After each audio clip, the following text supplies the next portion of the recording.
welcome to Season 2 of Classical Schmassical, the anti-classical classical music podcast. Tune in every Saturday as we discuss, deconstruct, and dissect what it means to be a musician in the modern world. I'm your host, Alexa Letourneau. I use any pronouns, and our guest this week is Marcus Norris. Hey, how's it going? My name is Marcus Norris. I use he, him. Awesome. Before we get going, do you want to tell us a little bit about yourself? I know I'm super excited to have this conversation today. Yeah, I feel like that's like a tough one to always do. It's like how do you tell about yourself? But I got to get better at it, as we all do. See, I'm a composer. I am a music producer, and I am most importantly a lover of music. Yeah, wonderful. Yeah, I've sort of gotten out of having to give my own bio because I just sort of introduce myself and then bring on a guest real quick. So it's a pro tip. Yeah, you game in the system. Yeah, nobody knows anything about me. I'm just here talking. I'm like I said, I'm so excited to be talking with you today. And you're coming on this podcast now is actually perfect timing, given that next week on Sunday, September 12th, just 8 days after this podcast is airing, your violin concerto Glory will be performed by the Chicago Philharmonic, which is amazing. And especially amazing because it marks both a return to their in-person performances and the beginning of your position as their new composer in residence. So congratulations on that, first of all. And in regards to Glory, I was wondering if you can talk a little bit about the inspiration behind the piece. Yeah, so Glory, it was my first orchestral commission ever. It was in 2019, and it was for the Jackson Symphony Orchestra, which is my hometown, which, it felt special. And it felt like a full circle moment, like I had left and then was coming back. But they had tasked me to write a piece that somehow was influenced or inspired by Beethoven's first but not his first symphony, but his first piano concerto. And and they didn't ask me to write a concerto. I decided to. I thought it would be cool. And I was thinking about it, and I was listening to a lot of Beethoven, and I love Beethoven, and I was thinking about how we're two very, very, very different people with very, very different life experiences. This old white German guy in the 1800s versus this young 20-something black kid from the hood, and it's naturally, our life experiences are different, our vocabulary is different, our musical sensibilities are different, our personalities, all these things are different.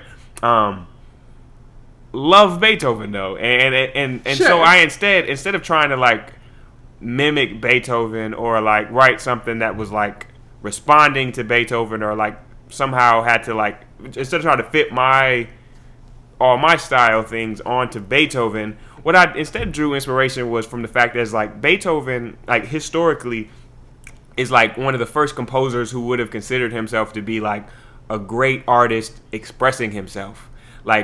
Before Beethoven, it would be weird to the people of the time to hear a piece of music that sounds sad and be oh, the composer must be sad.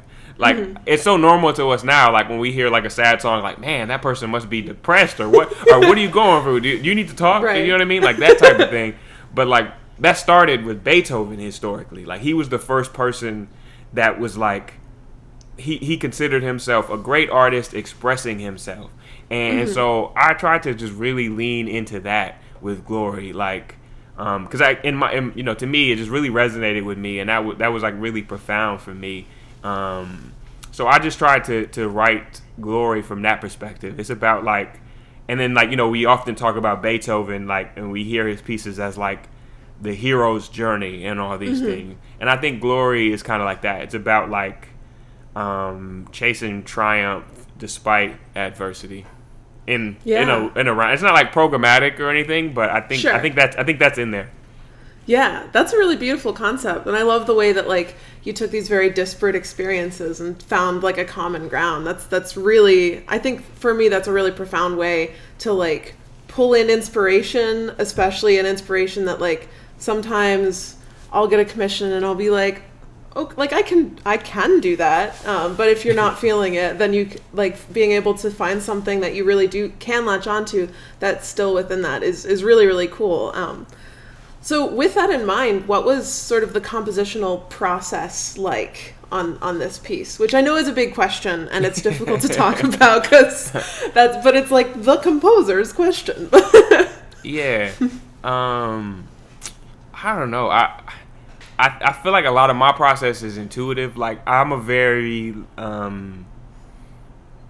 I try to draw from emotion. Mm-hmm. And a lot of times that's hard to speak about, which is why we write notes about it instead. Yeah. But I think a lot of my process is like, what is the best technical way, or what craft do I know of? Which techniques do I know of? Compositionally, which chords do I know of? Mm-hmm. All of these type of things to most clearly express these things, like express these feelings that I'm trying to portray in these specific moments over time. And then you're a composer, so it's like you have to balance all of the other aspects too, where it's like right. the players and I think a lot about the musicians when I'm writing. Mm-hmm. I want them to like when you play a Marcus Norris piece that you feel like a rock star, Yeah. Like even if you're just like even if you are just like, I'm playing third oboe and it's like, but I want you to have a part that's like, yeah, that you heard that in bar 142, that's me. Yeah. That's awesome. So especially for like a concerto, my first concerto, I was like, I want when a violinist plays this, I want you to feel like a rock star. You know what I mean? I want this to be like, but I don't want it to be so. I want it to be challenging in a fun way and not in a not rewarding way. I want it to still be idiomatic and all these things. But anyway. Yeah, that's the age-old balance, right? Yeah, exactly. So these are some of the things I was thinking about. I don't know. It's hard to. It's not. My process definitely isn't linear. Sure. I did write a poem. I wrote like sometimes I'll write like poems just because my work is so rooted in emotion and these things. So sometimes it kind of helps me to have like some type of outline, and so the poem was kind of my outline. Oh, that's so cool. I've never really considered doing poetry as like a form of sketching. But it's something that I have worked in poetry before. Like I was in slam poetry in college, and that's I love the way that you can kind of get your emotions out on the page, and then bringing that into a composition feels so natural and true. That's really wonderful. It was helpful. So with the piece, like you were saying, and also like as a performer, I love the idea of feeling like a rock star, because there's definitely like you get that.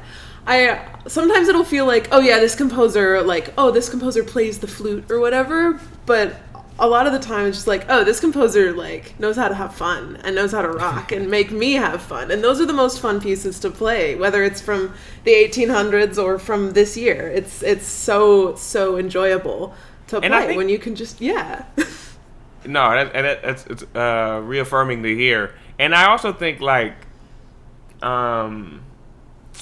I think it's also like I think it's a win-win, because I think like if I write you something that makes you sound amazing when you play it, you're gonna love it, and you'll probably get to play more, one, and then two, you'll probably want to play more of my stuff. Yeah.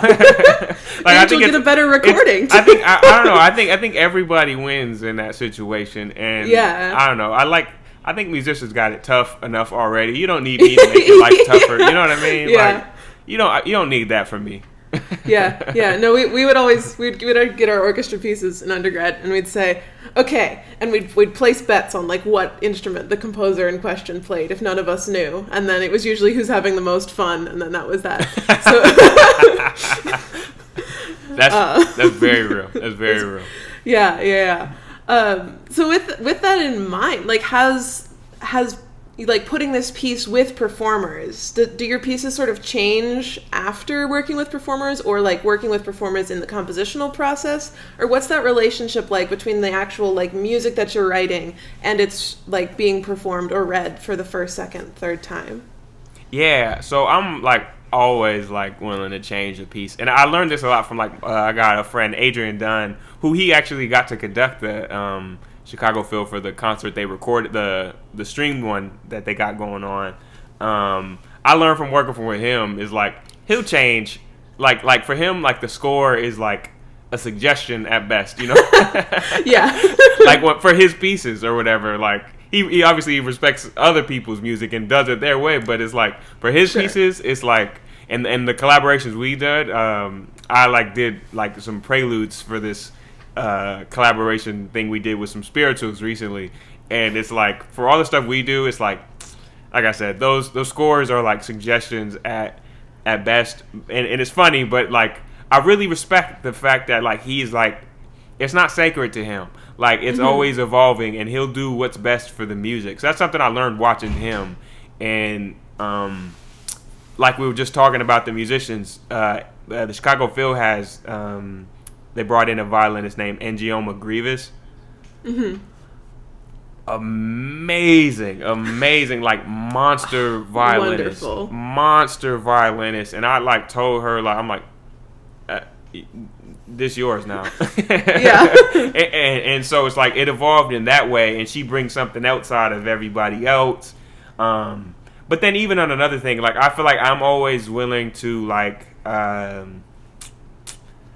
I'm just like a curious person, and like you know, like I'm sure you are too. It's like we love music, so it's like like there's this part in the beginning of Glory after this like violin solo where the orchestra comes in and it comes with the bass, and they're like doom, doom, doom, doom, and like when I wrote it, I was thinking in my mind of like growing up and listening to like trap rap, which is different from like the EDM trap now, but it's very bass heavy. And I was thinking about like listening it into like cars with like, you know, 12-inch subwoofers, and it's like and it like it vibrates the whole thing. That was the experience I was internally channeling, but I didn't really know how to do that with an acoustic orchestra, right? And so the first time we got it, I don't know that it necessarily came through. It was great performance, but I don't know that specific aspect really came through. But this time, I just was like, I just asked it just hit me, and I asked like the first cellist. I was like, hey, can you play that Bartok Pitts? And like one time, and then like, can you? I always like ask people like, I feel like you got to be like, if you're gonna be a good composer, you have to be willing to look foolish. And so I was like, hey, can you A/B test those and just admit you don't know things? I think people would be better if you just admit you don't know things. I was like, can you A/B that for me real quick? And he did it the first way, and then he did the Bartok, and he gave it that rattle, and I was like, that's it. And I was like, can we have everybody do the Bartok Pitts? And like, even the bass? I was like, definitely the bass. And so I just like I had them do it then, but now I just wrote it in for the next version that will come out. So I'm like a little bit different from Adrian in that like I'll put it back in the score. But the spirit's the same. Yeah, that's so wonderful. I know in like a research that I was doing, I came across a lot of like ideas about composition in the literature that were like, the composer as the author. And I was like, kind of. But also there's like another step. Like with you're writing a book, you write your book, and then you put it out there, and then interpretation is up to everybody. But like you have a sort of direct interface with the list or with the audience of your book. But then as a composer, I just love the way that like we have an extra step, and there's another element of humanity that gets injected in by people who are also experts in their craft, and I think it's a wonderful like collaborative thing. And way much more experts in their craft. Like what do you play? Flute, voice. So, so you play flute. You play flute, and you sing. You like 5 years ago knew more about flute than I'll know by the time I die. You know what I mean? Sure. Yeah. And that's okay. And I'm comfortable in that. You know what I mean? And I'm comfortable in that. And I think why not like lean on people's expertise? It's like I said, that the guy I just asked, he knows way more about that cello than I will ever know in my life. And it's like, I don't know. And then I also have like strong opinions on the fact that it's just like, to me, paper, and as much as I respect and love and admire the craft, but to me that paper is not music. Like sheet music is a misnomer. You know what I mean? It's like this is kind of like instructions, and this is the idea. Exactly. We're like writing your IKEA manual. Build the furniture. Exactly. The music is when we get the 30 people in the room and we're all figuring it out together. Yeah, definitely. I really love that analogy. It's really powerful getting that group together. And building off of that, how, because you said this was in 2019 that this was commissioned, so pre-COVID world, and now that it's being played like mid-COVID times, how has that experience been different, and how has that return to live performances been for you as a composer? So like at the premiere, like I said, it was my first orchestra commission, and it was like back home, and people I like have known me forever got to go, and I got to do an after party, and I bought 10 bottles of champagne and had everybody pop them at the same time. I immediately spent all of my commission. I got nothing to show for it. but beautiful memories. Beautiful memories that's what I'll cherish always. But it's like, I'm just very much like, if it isn't obvious, like the people part of music is and art. I'm big on like all the arts, and the people part of it is what's important to me and what matters for me. So the pandemic, you know, as an added layer of like heartbreak is like, man. And then the performance we had where we did the recording with the Chicago Phil, it was one of the best performances I've ever seen. Like I've ever been a part of. Period. Yeah. Like it was incredible. Everybody it was like many times it is like the leading up to it, the rehearsals can get a little stressful or whatever, but then like when it was action time, everybody, like there was like the Adrian Dunn singers were there and doing the spirituals, and it's like they just hit a switch, and Gioma just hit a switch, and it was just like we're perfect. Now we're in the zone, and it was just like the feeling in the room was incredible, and I just like wish that there was more, like that there was an audience there that could experience it with us, so that we could all be in that bliss afterwards that happens. And so I'm like, I think we're just all going, like, appreciating it so much more going into next week. I can't speak for everybody, but I am. It's like just appreciating it so much more, and like so looking forward to like experiencing these things with an audience again, and I won't take it for granted, you know? Yeah, definitely. I think that's something that I've taken away from this too, is how much I just miss like that collaborative aspect between not just like me and the performers, because I've had a couple of pieces, especially with like non-aerosol instruments that were played, but not getting to interface with the audience and have that reaction, and then at the after concert, and it's just this whole process is just, it feels so empty, and getting back to that is going to be so special because of it. But yeah, no, I definitely feel that. So as a composer myself, I'm still in my master's program and kind of like emerging in the world, maybe, hopefully, is the goal.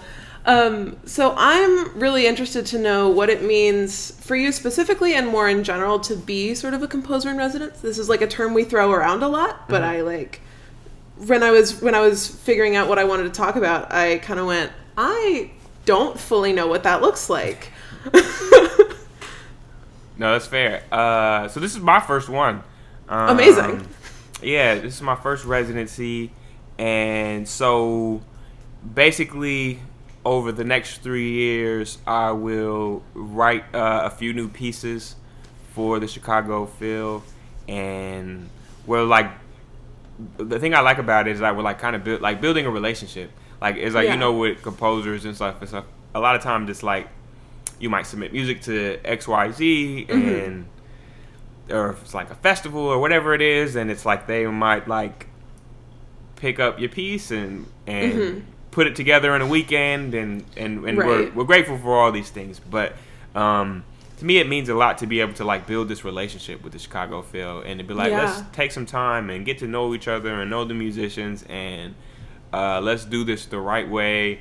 And so that means a lot. So it's like I'm getting to know like the people on the like more managerial side and the creative side, like, you know, Donna, Terrell, Scott, these people, and it's like we're building relationships, and I think I'm excited about that part of it. Yeah, definitely. That's like I said, I'm still in school. I'm applying to PhD programs right now, and then like with the goal of becoming a professor. And part of the reason that I'm like hanging on to academia, I think, is because that like framework of collaboration and building relationships is like fostered in that environment. And so that it's really wonderful to know that there's like other structures in place that have a similar kind of relationship building. Because I don't know, I have issues with academia, but also it's scary to not be in it. So I understand. I understand. Yeah, I mean, I got like a year left in my PhD, so I know all about academia. Congratulations. Yeah. Yeah. How does this residency like tie into your artistic practice, or are they sort of separate, or what does that look like? I think it gives me a chance to do specific things like I always try to be pragmatic with my writing. For example, for my dissertation piece, I'm not gonna write a 120 piece orchestra thing, or like I'm starting to get it like work with film scoring and stuff, and it's like I'm going to see John Williams today. I mentioned at the beginning of this, it might have been before we were recording, and I know for the like films I'm starting on, I don't like they're not gonna have the budget to write the right. You know, we're not gonna be able to hire the LA Phil and the Hollywood Bowl for the first for an independent film. You know what I mean? Right. So I always try to be pragmatic with my writing, in that sense. And with this, so the point is like I often won't just write purely orchestral music, because I don't know how often. Like I just numbers game. It's like in the past year we've seen uptick, but like before that, it's like how many people do I know? Like, you know, young black composers getting orchestra performances. And so with this, it's like it's gonna allow me to like just really write some meaningful and artistic and nuanced things that might be a little more complex, I should say. I think that's what I'm trying to say. It's like I think this will allow me this will allow me the opportunity to write something complex and know it's going to be put into some hands of some people that care about it and want to present it in an artistic way. Yeah, that's really lovely. I know in undergrad, I kind of went in having written like wind ensemble and orchestra and let's go, and then I kind of had the realization of like, you're not going to be able to get these played often, and certainly not for a recital, and so like scaled it all back and did a lot of solos and chamber music because it was easier to find. Like I wrote one piece that has like the weirdest instrumentation I've ever used, and it was just like, these are my best friends, they're going to play for me. Love it. Which was awesome. Never gonna be played again. Like, where am I gonna find someone who doubles on like harpsichord, bassoon, and bass voice again? Like, no, that's probably not.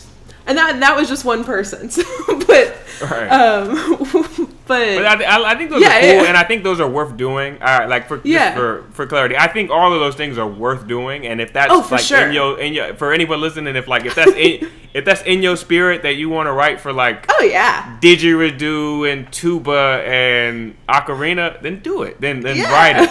But like I said earlier in the interview, is like I'm just so much of like a people person that like I have to. it happening live is the music for me. In my brain. So it's like I have to write stuff that will happen live. Right. Or else, or just for me. It's just for me personally, and that's like you asked about my artistic journey and my artistic fulfillment, and that's what it is for me. It's like I need the live part, so I'm like, I want to write things that can happen live. And I never really thought about that, but like I don't know that I ever articulated that until this conversation. So I appreciate that. Yeah, for sure. Yeah, I know. Like with the everybody's on Zoom thing, I was like, well, I still want to do live stuff, so I wrote a bunch of latency pieces because I was like, I'm not gonna this whole click track recording thing. It is exhausting. I'm not into it. It doesn't flow well with my creative process. But when you say, I don't care about the rhythm, just play together, have fun. It was a really freeing process for me. I was like, I'm gonna do live music anyways, which was awesome. Yeah. So like we talked on artistic practice, is that related to your compositional style? Which I know compositional style is like, people are always like, what kind of music do you write? I'm like, I don't know. But if I put you on the spot right now, how would you describe your compositional style? And is it part of your artistic practice, or are they more separate?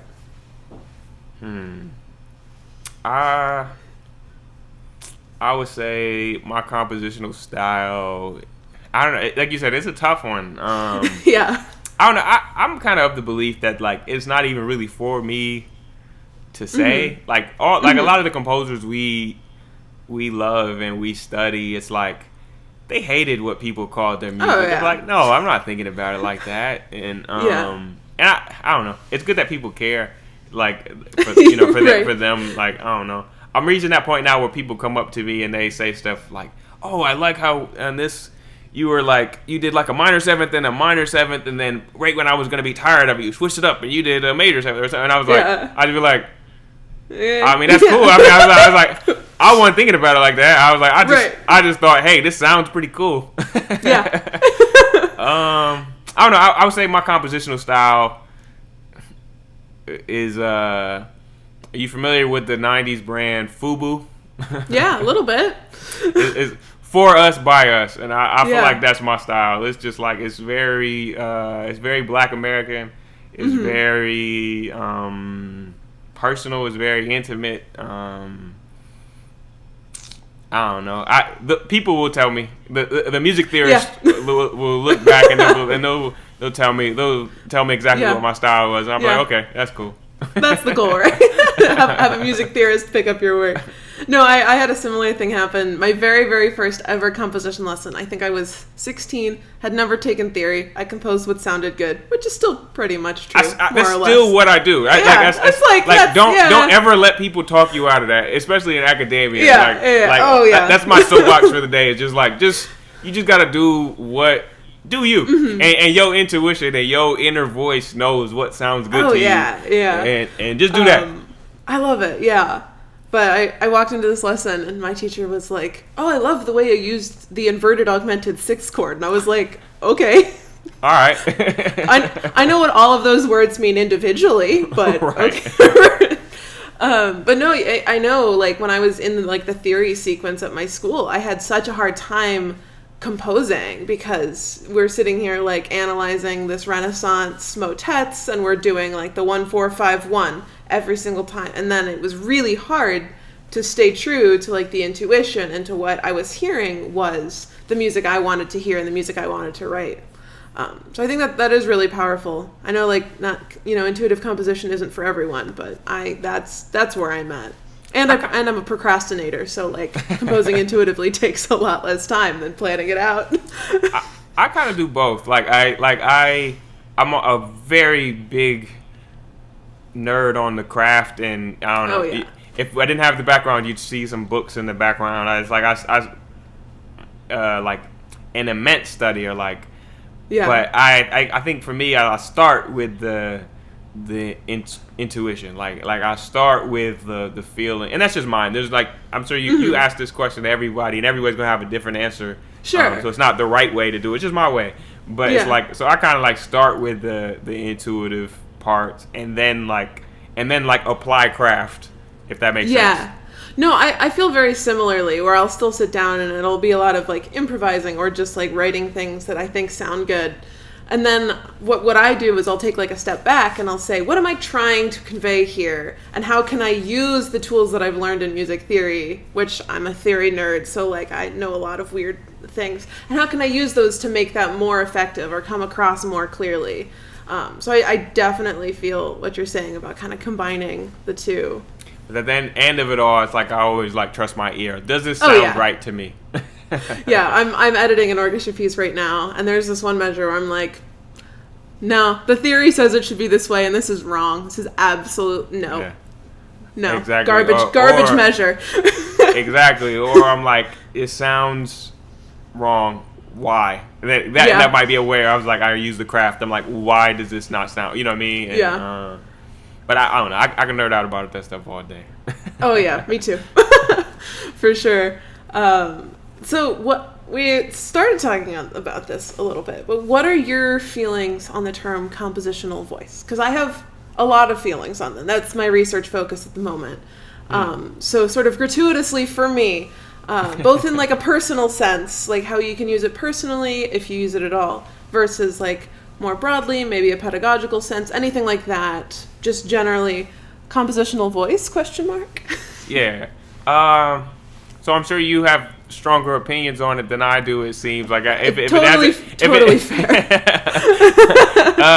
If it hasn't been obvious, I'm a nerd, but I'm not necessarily like I'm getting a PhD and I'm very learned, but I kind of feel like I'm like tricking my way through academia. Like I'm not an academic.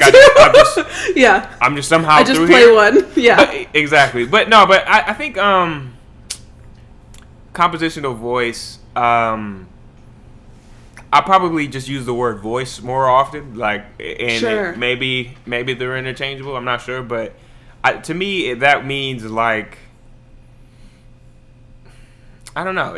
Like I have something to say. Like a lot of times people don't have something to say, and then there's a whole philosophy thing. There's the John Cage school where it's like I intentionally have nothing to say, right. But that's his truth. That ain't my truth.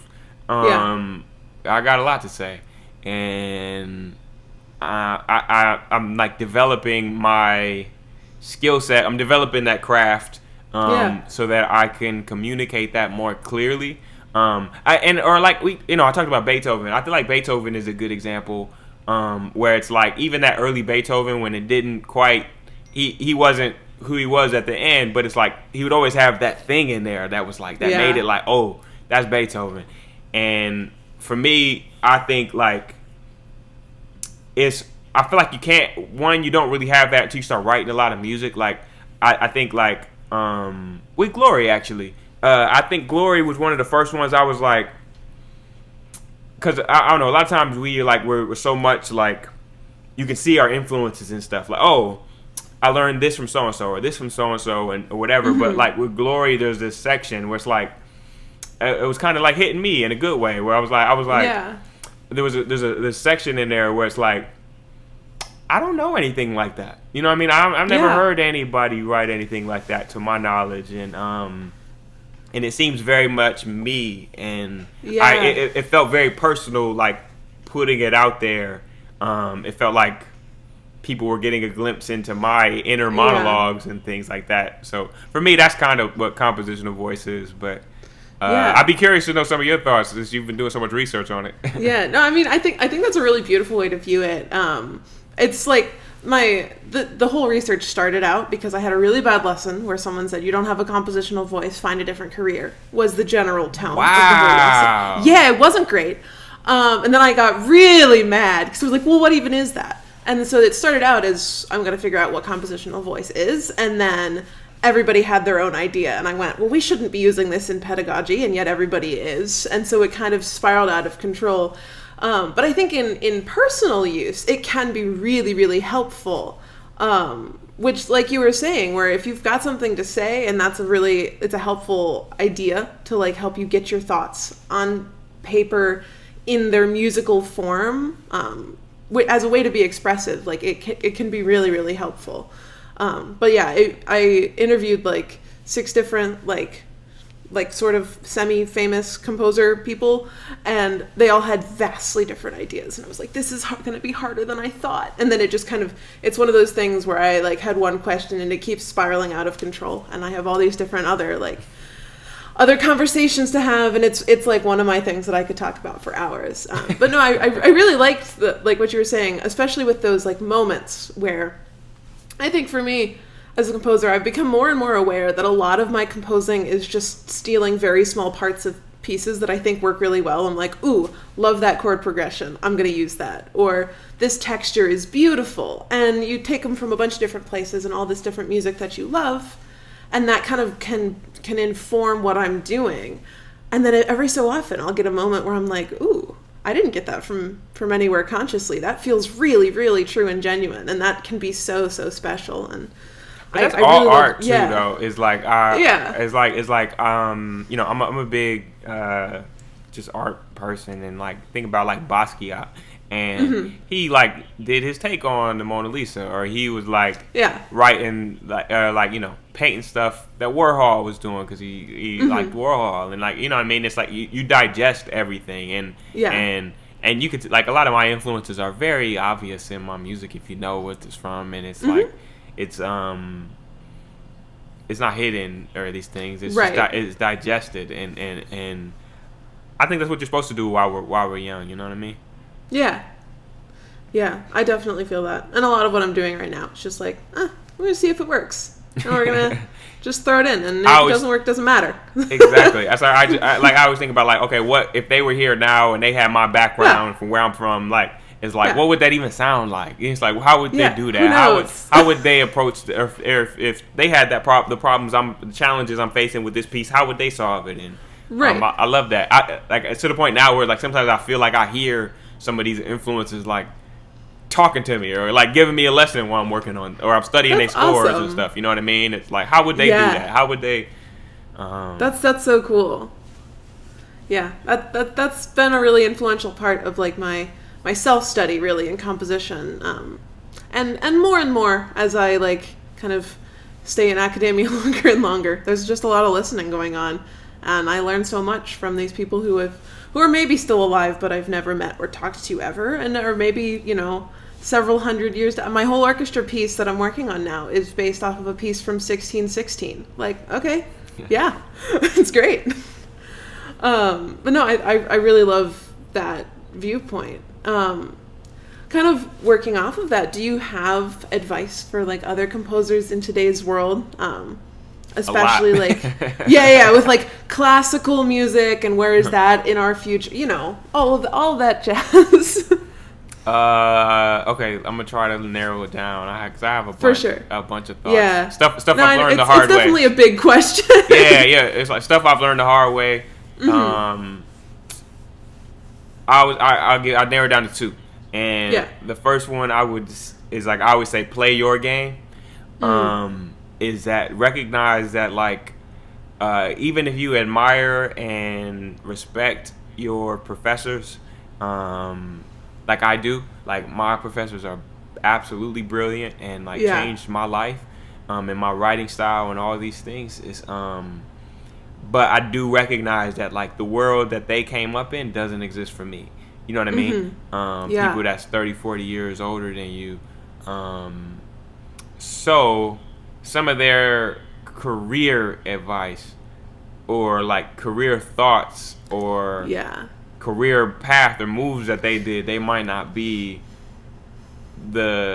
work for you. You know what I mean? It's like the world that they were coming up in doesn't quite work for you. And if you were like raised on like the internet and social media, and this isn't just about technology, because I'm not great at social media. It's for like sure. I'm actually pretty bad, but it's like I just know, like, I recognized very young that I'm like, the world that these people seem to be like training me for doesn't quite exist, or like things I love. I don't know. It's like I realized that I was like, I'm gonna need to figure out my own path, and so my first advice is, like, I always say, play your game.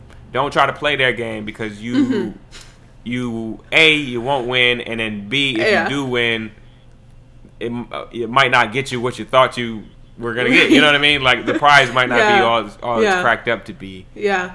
I did an entrepreneurial musician class with this teacher who was like, it basically turned into like just we learned about his life story and went, okay, that's not helpful. Thank you. And it's like but even that, it's like it's almost a self-defeating thing. It's like by the time academia can give you a class on entrepreneurial thing, all the things in it are old. You know what I mean? I would say do learn the business or whatever. Like I like Donald Passman's book. For anybody listening, it's I forget the name of it. It's the yellow book, Donald Passman's book on. He's a musical lawyer. I do say like know the laws and things and know those things, but like but as far as like entrepreneurial stuff is like academia is so slow. Right. It's good for a lot of things, but it's very slow. It's like I said, by the time there will be an entrepreneurial class, it's probably so old. Like it's probably all outdated. Yeah. And the one thing I've had to take 2 entrepreneurial classes, and the final project of the second one was this podcast. So maybe it's not, it is kind of is what you make of it. I don't know. We're doing okay here. Hey, if you're smart, you can get something from every experience, and you seem smart. Yeah. Well, thank you. I'm glad I'm coming across that way. But no, definitely. And then the second advice of 100, but we'll limit it to 2 today, is that that I would give to young composers is like, however much music you're writing, write 3 times as much. Yeah. Like, and that's for everybody. Like, that's just what it takes. That's what you need to be doing if you would like to be, and really whatever kind of music. Because I was talking to a friend yesterday. I also like produce R&B and rap and orchestrate for these things, and I was talking to a singer yesterday, and she played me the song, and I'm like, man, it was the best song I've ever heard from her, and I've known her for some years. I was like, this is good. I was like, you need 10 of these. Yeah. So it's not just for classical music, but especially for this, but it's like, or concert music, it's like you need, however much music you're writing, you need to write 3 times as much. And it's not just because of the commercial aspect. It's because, like, you get better. You're going to keep getting better and keep getting better. And you're going to learn something with each piece is what I'm learning. Oh, yeah, definitely. And I kind of see that in the small scale and just, like, my own work and the work of my friends. I had the really distinct joy this last summer to be in a summer festival with someone that I had been in a summer festival with 2 years ago, and we got on Zoom together and went, oh my gosh, both of us were like, your music is so much better, and I just think it was really wonderful because the first program that we were at was kind of like a hoity-toity. We were both like so proud and honored to be there, and then we look at the pieces we wrote for it. It was like, we're fine. But this one was like, oh, these are really, really cool. And they were also, for both of us, it was a lot easier to write them. And it was a better product. So it was very much a win-win. And a lot of it was just like, we had both had 2 more years of composing under our belts. And it was really wonderful. And like, say you write, like, it's not you, but just say the person writes like 2 pieces a year over that time, or like, whatever it may be, and you get better over that, like over those 4 pieces over the 2 years or whatever, and it's like, but now imagine if you got that much better in 6 months. Like, what, you know what I mean? It's like, I don't know, that's what I would say is like, however much you're writing, just write 3 times as much. And I don't know, I see like John Williams did an interview UCLA a few years back, and he said that every single day he just gets up in the morning and he goes and writes at the piano still, like even if it's not for something, he just every morning writes. And he was somebody asked something about like how what if I'm not feeling inspired or this and this and this, and he says, like, he didn't say it as bluntly or how I'm about to say it, but like basically the consensus is like, professionals just start and they hope inspiration finds them on the way, and that really like sat with me, Yeah, definitely. Is that like the sort of schedule of composition? Is that something that you employ in your own work, or? I know it's always been something I've wanted to do and felt like I should do, and I just it's rough. It's hard when you're in school, I think. You don't get to pick your classes, and then if you have to work too, I'm like, I don't have any, like, I'm like all but dissertation, so I don't have to do any classes or anything. So like these past few months, I've been just starting to kind of get to a thing where it's like I'm just working on stuff. The thing I be doing that's not wise is I just take, like, I have so many projects at the same time. because I'm a lover of music, so I'm like, I'll score your feature film. I would be honored to also do, your short, and you're doing this theater play. I love composing for theater. Yes, I'm there.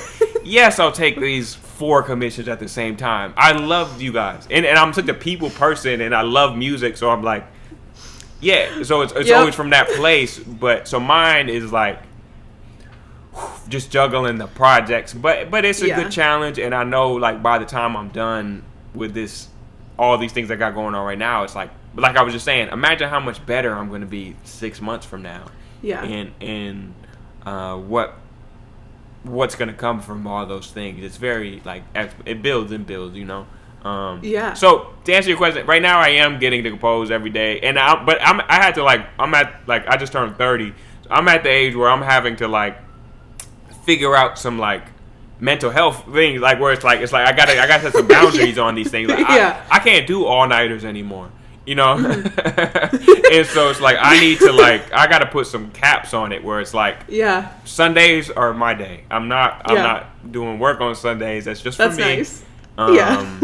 But I do try to write every day, something, like, not necessarily like I still compose, like, pencil and paper, but it's like I might do some film score stuff that, like, has to start in the computer. I do some type of, like, music every day.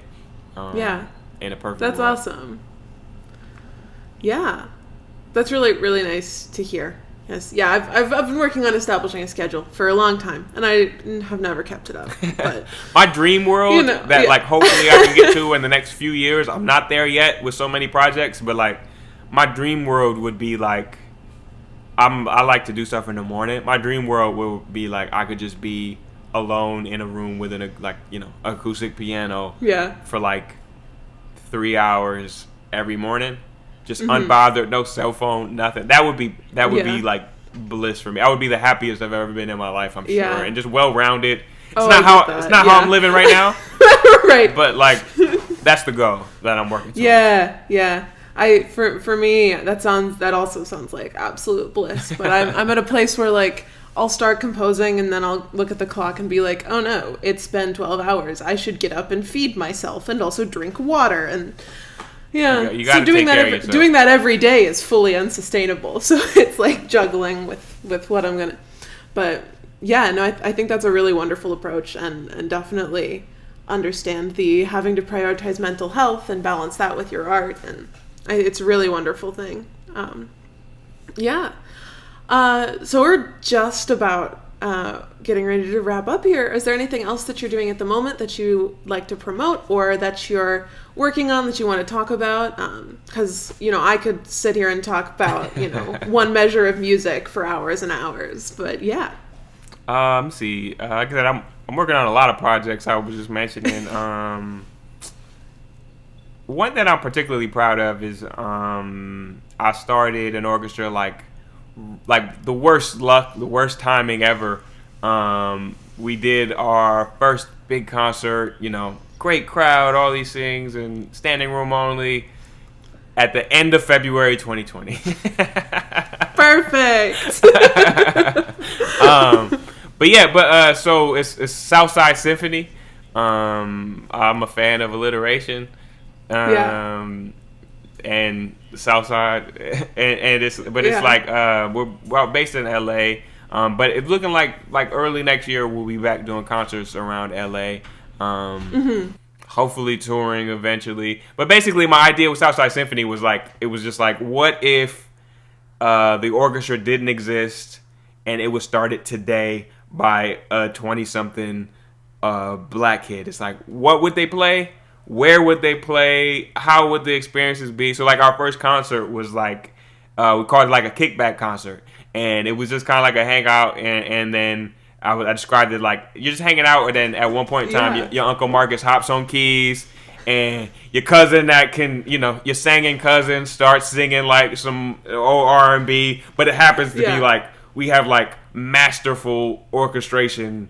You know what I mean? Like with like strings accompanying this acoustic thing. It was beautiful. It was beautiful. But like I said, worst timing ever. Yeah, no. I feel like somehow everyone ended up doing like a really important thing of their career in early 2020 that just said no. I really love that interpretation. Yeah, it was fun, but tragically, of course, there's a lot of serious things that happened, but tragically, our season was cut short. Right. But I'm hoping we can have a season like early 2022. Knock on wood. Right. But yeah, but I got a bunch of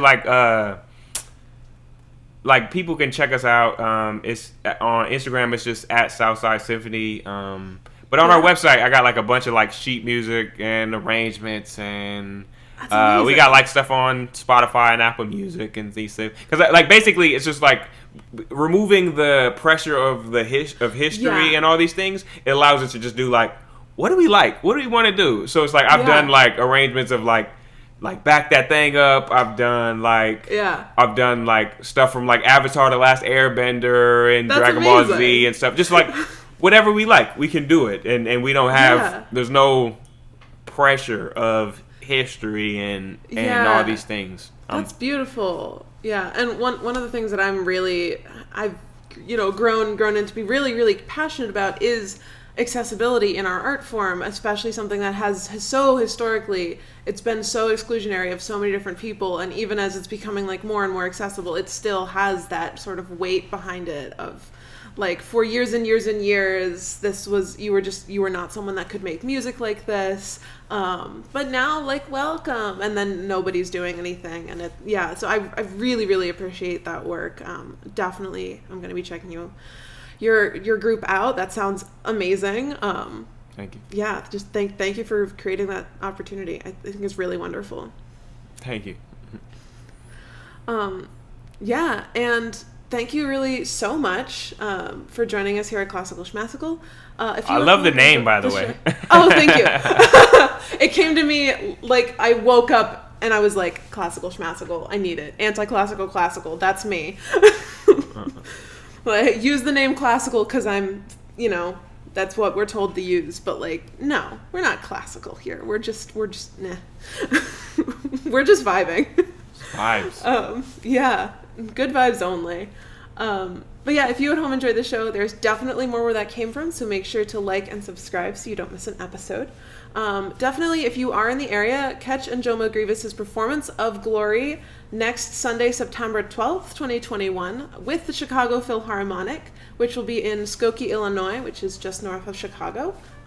Please go and check that out. I'm sure it's going to be a wonderful show, and live music right now, amazing. And yeah, if you'd like to continue the conversation on compositional process, creating music in the pandemic, this idea of collaboration, being a composer in residence, anything like that, do please join the Discord, linked in the description, or visit our Facebook page at facebook.com/classical schmassical, which is quite the tongue twister. That's Schmassical, SCHMASSICAL. And remember, as always, stay classy and questionably classical.